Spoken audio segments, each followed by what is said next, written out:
දැන් මීකින් කන්න යන්නේ තමයි. දාලා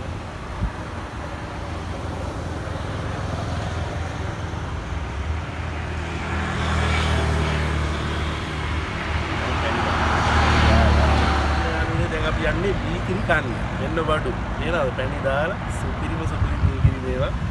බලමු රස බලලා කොහොමද?